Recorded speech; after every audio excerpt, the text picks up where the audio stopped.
سویا ہوا بندہ رات سے گزرتا ہے، پتہ کیا ہوتا ہے رات میں کیا کچھ ہو چکا، وہ تو سویا ہوا ہے، اب کٹا ہوا ہے یا کٹی ہوئی ہے اسی کو اب کیا پتا ہے۔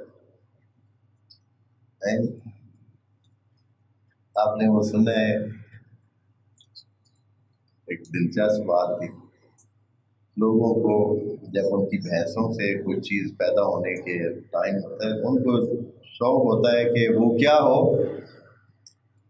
جیسے کہ انسانوں میں بہتوں کو یہ شوق ہوتا ہے کہ ان کا بیٹا ہو، مذکر ہو،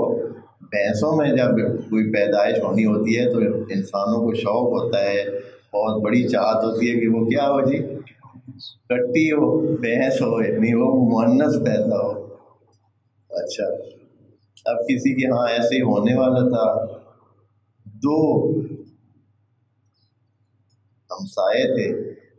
تو ایک کی پہلے بھینس جو ہے وہ بچہ پیدا کر چکی تھی،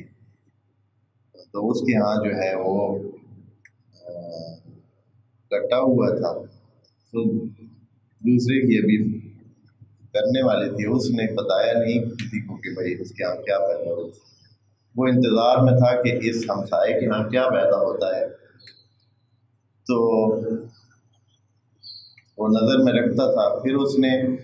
رات کو وہ جاگتا رہا کہ بھائی آج رات کو اس پتہ چل جاتا ہے، بڑی حیرانگی کی بات ہے، میں آج اس دفعہ کسی گاؤں گیا تو وہاں انہوں نے کہا کہ اس بھینس کا آج جو ہے نا وہ ہونا ہے، بچہ ہونا ہے، کافی آثار نظر نہیں آتے لیکن ان کو پتہ تھا۔ صبح انہوں نے بتایا، میں نے پھر صبح دیکھا وہ پھر بھی بھینس ادھر کھڑی تھی، تو میں نے کہا کہ آپ نے تو کہا کہ اس کا بچہ ہونا ہے، کہا کہ بچہ ہوا ہے، یعنی وہ بھی ہے، تو اس طرح ان کو پتہ ہوتا، تو وہ جو تھا وہ جاگتا رہا، اور جو اصلی مالک تھا بھینس کا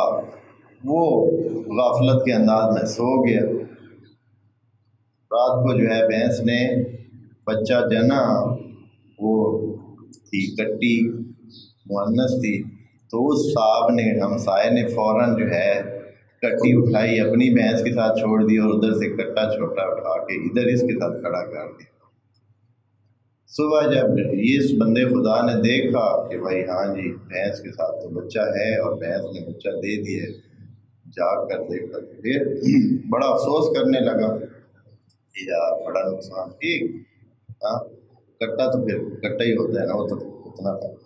تو پھر اس بندے خدا نے، ہمسائے نے کہا کہ سسیاں دے کٹے ہی ہونے اس لیے ہاں،